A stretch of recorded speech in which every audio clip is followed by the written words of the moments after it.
If you've ever worked a traditional 9 to 5, chances are you fantasize about quitting your job, selling your things and moving to a tropical paradise. It's something that's fun to dream about, but there are a select few who choose to act on their wanderlust, and they aren't waiting until their retirement. Joining us to discuss how to live in paradise, we have Ben Popick, a filmmaker and comedy writer living in San Pedro, Belize. Catherine Alford, founder of BudgetBlonde.com, joining us from Grenada. Abigail Blake, a resident of the British Virgin Islands for 20 years, now in Winston-Salem, North Carolina. And Chandra Hoffman, author of Chosen, in Philadelphia, who spends half the year on an island off the coast of Honduras with her family. Thanks for joining me this evening, guys. Thanks for having me. Thank you. Okay, so Ben, I want to kick things off with you. I've got your blog here, How to Make a Movie and Move to an Island Nation. Can you tell us how you decided, you and your wife, to move away from Brooklyn and live on an island? Sure. Well, we were actually vacationing in Vieques, which is an island off of Puerto Rico, and toying around with the idea of moving to the Caribbean sometime when we retired. And my wife sort of realized, hey, we don't really need to wait. We can just move. So we started researching different islands, and we made a big list of all the Caribbean islands, and then we categorically eliminated them based on different criteria and chose the one we live on, which is an island off the coast of Belize called San Pedro, or Ambergris Caye. You make it sound really simple. You're just sort of like, just jotted down these. And it wasn't hard? No, I mean, I think my main advice would be visit the places you're considering and save up some money, because I think the hardest thing for most people is figuring out how to make a living in the Caribbean. And that, that's a challenge for everyone anywhere, but it's a special challenge in the Caribbean, I think. And so I have a comment here from Crooklynism, and thanks guys for your comments, keep them coming. Crooklynism says, I think that after 6 months or so, I would miss everything about New York City, the funky subway smells, the bars, the restaurants, and of course friends. And then he goes on to say, I wouldn't miss the expenses though, that's for sure. So can you relate a bit to that? What things did you miss? I mean, New York City is just fantastic, the main thing right? I miss from New York specifically is I miss the food. I miss the sushi and the Chinese food and the Thai food. I miss New York's food. You make new friends, but I'd say the number one thing I miss is my friends from the States. But the nice thing about where I live is I'm about as far from New York as California is, so it's not hard for people to visit me. I'm a 5-hour plane ride from New York or from California. So a lot of people do visit. So after kind of like island living for a little bit, are you tempted to move back to New York? Is there anything that would ever get you back there permanently? Or are you totally sold on island living now? No, we sort of take it a year at a time. We decide every year, do we want to stay another year? And so far we continuously have. We've been here about 4 years now. I don't think I would move back to New York. I would certainly move somewhere else. I don't plan on living on this island forever.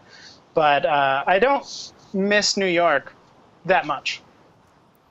Okay, so Catherine, I want to come to you because kind of like Ben, it was your spouse, it was your partner that sort of prompted your move. Tell us a little bit about why you chose to move to Grenada. Well, my husband got accepted to medical school down here, and we were living a very normal life. We just got married, we both had jobs, the dog, the house, the whole thing. And I said, why don't you just go and I'll stay working? Someone has to make money around here. And after a few months, I just missed him so much, and so I decided to quit my job, and I sold everything in our apartment and booked a one-way plane ticket and haven't looked back. Okay, that sounds amazing and also terrifying. Yeah, I'm not gonna lie, it was definitely a risk, and it was worrisome that I didn't already have a job set up on the island. But I was very determined to make a living here, and I think it would work for just about anybody as long as you have the drive, the determination to make a living on your own. So what did you do? How did you kind of go about to, sort of find a job? I've got your website here, Budget Blonde, Spend Less, Live More, and the websites to all of our guests are in the resource world, guys, so you can check them out after the segment. But, it must take a lot of drive and ambition. You're in a new place. What about your support system? I mean, how do you start making friends, let alone kind of like think, hell, I'm just going to start a business? Well, there is a great support system here. It's the best thing about Grenada. There's 5,000 American students here and 100 different spouses of students, and we have a really great community here. So when I landed, I just went to different schools. I found a place to teach dance. I found a professor's child who I babysat for a while, and then I started looking for writing jobs online, and it was very slow at first, but every day I was determined to get another job and get another job, and now I work at the university here and I manage my website, and it keeps me very busy.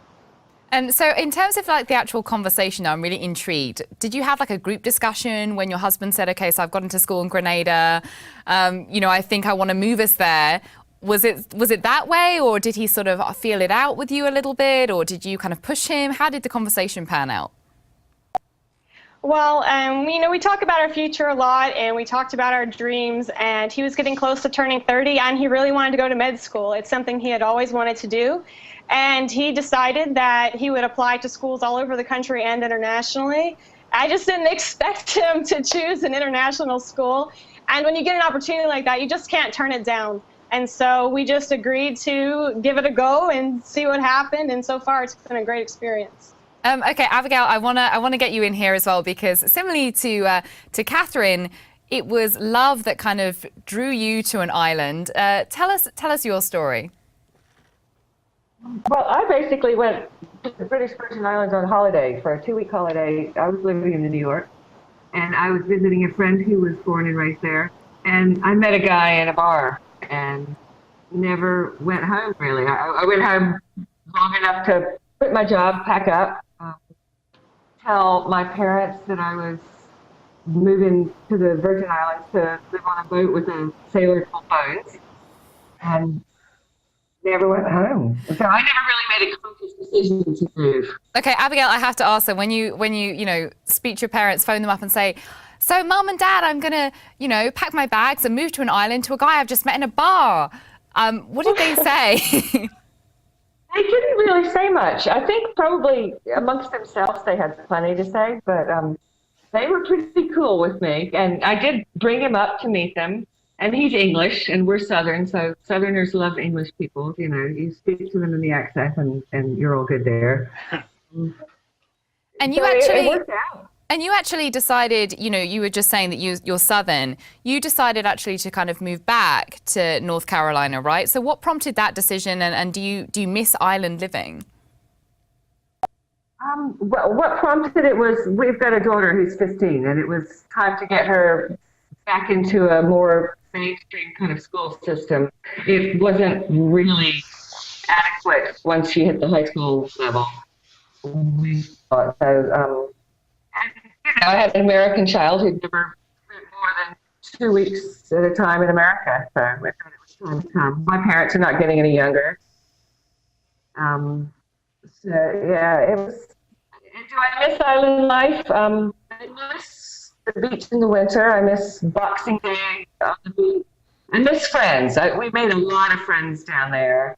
That's Abigail. Yes. I think that's what you talked about in terms of your daughter. I really want to get Chandra in for this, because Chandra, you homeschooled your children in Honduras. Can you tell us a little bit about that experience? Like, how has island life in Honduras, and how has homeschooling been? It's been great, honestly. It was something that my husband and I met in Grand Cayman when we were living in the islands right after college, and we were just carefree kids. He was a dive master, and I trained horses for a beach riding operation. And it wasn't until we had kids that we moved into a more traditional East Coast suburban life, and we did this for a while. And then there was just a moment when we decided it was time to go back to our island roots. And he took a development job making an eco resort on the south coast of Utila, and he said, let's bring the kids and let's do this. Let's have a Swiss Family Robinson adventure. So we did it. And I have homeschooled before, and my kids have also done traditional school. So that part wasn't hard. And they love Grand Cayman, and they love our connection to that island. So it was just a new island and a different kind of adventure. Okay, I have It really is. I have two questions though. One is, how do I end up living on an eco resort like your husband builds? It's my first question. And my second question is that, was it the fact that you were on an island and kind of like weren't familiar with the schools that kind of helped you get towards that homeschooling kind of idea? Were you just sort of wanting to make sure that you had more direct control over your kids' education, or was it, what prompted the homeschooling sort of aspect in particular? Honestly, the part of the island where the resort's being developed is only accessible by boat. And there are only a couple of houses there. And so we were going to be by ourselves. It's a little bit of a hustle to get to town, to get supplies. So I just felt like we're going to set up our school and our home on the South Shore and make it work there. We happen to have a marine biologist who lives next door to us. So they had an incredible marine biology education there. And we would go to town for social life and yoga, and my daughter goes to a bilingual school there occasionally, but it's really easier with our isolation. Ben, I kind of want to ask you about that because you and your wife were in a sort of sketch comedy background. So I know you were both sort of dynamic, really social people. How do you combat the, certain aspects of island living that might mean you're slightly more isolated? I mean, it's certainly not New York City, right? Well, I'm not isolated in the way that Chandra is. I live in the middle of one of the most cosmopolitan areas in Belize. It's an island with about 20,000 people. And so I'm not quite remote in that way. There are bars and there are parties and there's a lot going on here, for an island this size. It's not New York City, but there's a lot going on here. So that was never a challenge for us. In terms of making friends, it was just like moving anywhere. You just have to be outgoing, put yourself in social settings where you meet people. And that's also how you get work. That's a really good point. Yeah. How did you kind of start out in terms of getting work? Sure. Well, we come from a filmmaking comedy background. I wasn't planning on doing that here. When I was working in TV in New York, and I decided I'm kind of done with production. I don't want to do that anymore. And so we sold all of our equipment and just moved here, and we were going to figure out what we were going to do. And then we got here, and one of the small talk questions everyone asks is like, oh, what did you do for work in the States? And I tell them, oh, I worked in TV, so-and-so. And they say, oh, great, because I need a commercial for my resort. And so we got right back in. We went back to the States, repurchased all the equipment that we just sold, brought it down, and started making commercials. So now we have a small video production company here in Belize, and we make commercials for the beer company, for the bottled water company, different resorts. And it's all just word of mouth. And actually, Facebook is tremendously popular in Belize. It's used probably more than it was used in New York. It's a really powerful tool down here. That's really interesting. So kind of like social media and social platforms helped you become, but isn't that sort of defeating the idea of being on an island in the first place? I mean, don't you move to an island just to kind of unplug, or is that just sort of a total misconception about what island life is like? I think you might be imagining like that I live like Castaway, like I'm talking to a coconut or something, and like fighting crabs for dinner. It's not quite like that. What's nice about social media is it does allow me to, stay in contact with friends in the States, even though I'm living, a couple thousand miles away on a tiny little island. Yeah, Catherine, what about you? I mean, how do you stay in contact with folks in the States? Is that something that was problematic when you first moved to Grenada to sort of touch base with friends and family? No, it's not hard at all. I call them just like we're talking right now on Google Chat or on Skype, and I can call their cell phones, and it's really pretty easy. And they all keep up with me through my blogs. So they usually know what I'm doing every day, and it's really not as hard as it sounds. And Abigail, I want to bring you back in because Catherine was just mentioning her blog. You have a beautiful blog, Sugar Apple Posts from the Caribbean, which I have on my screen right now. And I'm also salivating because you post recipes, and I want to be eating every single thing on your website. It's absolutely gorgeous. Thank you. How do you kind of get over the isolation? When you went back to North Carolina, did you find that you missed certain aspects of island life that maybe meant that you were slightly more cut off, you know, and had a little bit more sort of solitude or like, you know, I don't know, reflection time? Or is it, as Ben was saying, that, you know, island life and you know, sort of cosmopolitan city life on the mainland is not really that different? It wasn't that different. I moved there 20 years ago, and there were no cell phones. So and I lived on a boat. So if you wanted to talk to someone in the States or talk to someone anywhere, you had to walk down the dock and find a payphone that was working, which was not easy, and call them. So we had cell phones, and then we had the internet, and you weren't. It was brilliant because you weren't really cut off from everyone anymore. That's kind of the bad part. I never left the States and said I want to be cut off from everything. I went there towards something. It was a relationship that's worked out well because we've been married 19 years now. But I never wanted to be cut off from family. But you certainly can kind of step back and cut off when you want to. And it's nice now. I think the Internet's a great tool. Skype was a game changer if you live in the islands. You know, Definitely. You can talk to your parents without spending $4 a minute on the cell phone. Yeah, that's a really good point, because I'm guessing, you know, with the advent of technology, you know, moving to an island in the first place has got a lot cheaper in a way, because you don't have those kind of expenses that you were going to be incurring before. I just want to bring up this comment, Ben. This will probably chime with you. This is Openfield38, who says, Belize seems really nice, as does Costa Rica. I've been to the Dominican Republic. Great beaches, but not for me. Best island I've been to is Miami Beach. Best of both worlds. Openfield38, I kind of want your life. I don't know what you're doing, but that sounds amazing.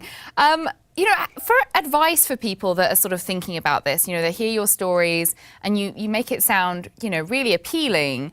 Chandra, what would you say to people that are looking for an island experience and want to move to an island? What would be your advice to them? I just think you have to have an adventurous spirit. You know, I think you have to be willing to let go of the convenience of the States. Everybody in Utila calls America the land of stuff, you know, and if you're going home or going back to the States, you say, I'm going to the land of stuff. What do you need? But it makes need a relative term, living with less, and there's something really beautiful about that. So you have to be adventurous to make that choice. Yeah, I mean, Catherine, what would you say? I completely agree. You have to be willing to be flexible. If you expect everyone to be on time and everything to work and everything to be seamless. I mean, we were talking about this before we went live, and everybody agrees. You know, I never thought I'd be out in 100 degrees hanging up clothes on the line, but I do it every weekend. And so it's those kind of experiences that make it interesting, but also make it fun too. Yeah, Ben, I could hear you nodding in agreement there. What would be your advice to people looking for island life? Well, I would recommend, you know, trying it out for a little while before doing it necessarily. And I agree about the adventurous spirit. But the other point I would say is, you know, when you move to a Caribbean island, you're no longer living in the States. And you need to readjust your standards as far as certain things are concerned, as far as certain customs, or as far as, you know, like your expectations for customer service. It's a different place. You know, it's hard to get anyone in Belize to show up for anything on time. And it's infuriating coming from New York. But, you know, if you show up on time for something, you generally stand there and wait for 45 minutes. And I don't know, you can't expect everyone to behave the way that you've necessarily been brought up behaving. So basically, island living is a bit like waiting for brunch in New York, which is that you put your name down on a list and wait for 45 minutes and have to suck it up and just nod and smile. Pretty much. Well, Monkey Man 365 has a comment. In the States. Oh, sorry. Yeah, Abigail, go for it. Yeah, it's our expenses have been cut by at least a third, probably almost half since we've moved back to the States. I mean, every island is different. You can't just put a blanket cost on all the islands, but the Virgin Islands has gotten really prohibitively expensive since I moved there, and that was one factor in us deciding to repatriate, was just the cost of living. We cut out immediately $10,000 in school fees. That's a great point. You know, I remember there was a Yahoo article that came out maybe a year ago or so that said you could live on the island that I live on for $1,000 US a month. And a bunch of people, like a whole crop of retired people, moved here because of that article, and it just wasn't true. And so a lot of those people, quickly figured out, oh, hey, this isn't true, and I don't have the money to live here. So I think that's kind of a misnomer that it's very cheap to live in the Caribbean. A lot of things are cheap, but on the whole, I think it's more expensive than people think. I think that's really good I would say advice. Utila's pretty. I'm going to have to wrap it up in a second, guys. But I just want to bring up one more comment from Monkeyman365, who says, I live in Queens on Long Island. Does that count as island life? Yes, it does. Yes, Whatever. Absolutely. It absolutely does. It really does. Guys, thank you so much, Ben, Catherine, Abigail, and Chandra. It was awesome to have you guys on. Thank you for and for having us. giving us Thanks for some having us. tips. So thank you guys. And thank you guys for watching and commenting, Facebooking, tweeting. Keep them coming. The conversation will kick off again tomorrow, 10 a.m. in New York on HuffPost Live.